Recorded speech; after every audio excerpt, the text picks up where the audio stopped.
સુરતના પાંડેસરામાં બનેલી આ ઘટના કોઈ ફિલ્મી સ્ટોરીથી ઓછી નથી। એટીએમ કાર્ડ બદલીને છેતરપિંડી કરતી યુપીની રીઢે ગુનેગારોની ટોળકીને પકડવા માટે સુરતના લેડી કોન્સ્ટેબલ કેસવીબેને ગજબની સૂઝબૂઝ બતાવી હતી।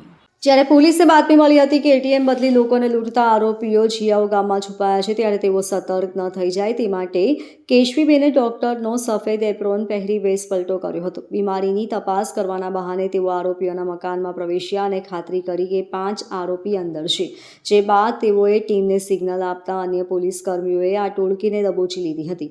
મહિલા કોન્સ્ટેબલની આ નવતર પદ્ધતિને કારણે જ આ ઓપરેશન સફળ રહ્યું અને ગુનેગારોને ગંધ પણ ન આવી। આ ગેંગની મોડસ ઓપરેન્ડી અત્યંત ઘાતકી અને ચાલાકી ભરી હતી। તેઓ ખાસ કરીને પાંડેસરા અને સચિન જીઆઈડીસી જેવા વિસ્તારોના એટીએમ સેન્ટરો પર વોચ રાખતા હતા, જે ભોળા અને અભણ શ્રમજીવીઓ પૈસા ઉપાડવા ફાવતું ન હોય તેમને મદદ કરવાના બહાને તેઓ વિશ્વાસમાં લેતા। આ દરમિયાન તેઓ નજર ચૂકવીને પિન નંબર જોઈ લેતા અને અસલી કાર્ડ બદલીને પોતાની પાસેનું નકલી કાર્ડ પધરાવી દેતા હતા। મિનિટોમાં જ ગરીબ મજૂરોની આખી જિંદગીની મૂડી તેમના ખાતામાંથી સાફ થઈ જતી હતી। છેલ્લા 6 મહિનાથી આ ટોળકી અનેક લોકોના ખિસ્સા ખાલી કર્યા હતા। લેડી કોન્સ્ટેબલના સિગ્નલ બાદ પોલીસે ઘેરો બનાવીને 5 આરોપીઓને દબોચી લીધા હતા। આ સર્ચ ઓપરેશન દરમિયાન પોલીસ પણ ચોંકી ઉઠી હતી, કારણ કે આરોપીઓ પાસેથી 150 જેટલા વિવિધ બેંકોના એટીએમ કાર્ડ મળી આવ્યા હતા। આ ઉપરાંત 57,000ની રોકડ અને 5 મોબાઈલ ફોન પણ જપ્ત કરવામાં આવ્યા છે। પકડાયેલા આરોપીઓ વતન ઉત્તર પ્રદેશ ભાગવાની ફિરાકમાં જતા, પરંતુ તે પહેલા જ પોલીસના પાંજરે પુરાઈ ગયા હતા।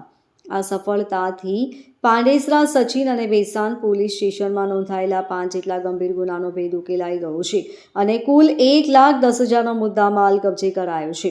ઝડપાયેલા ટોળકીનો મુખ્ય સૂત્રધાર 26 વર્ષીય રામપૂજન ઉર્ફે સૌરભ સરોજ છે, જેની સામે અગાઉ હત્યાના પ્રયાસ અને ગેંગસ્ટર એક્ટ જેવા ગંભીર ગુનાઓ નોંધાયેલા છે।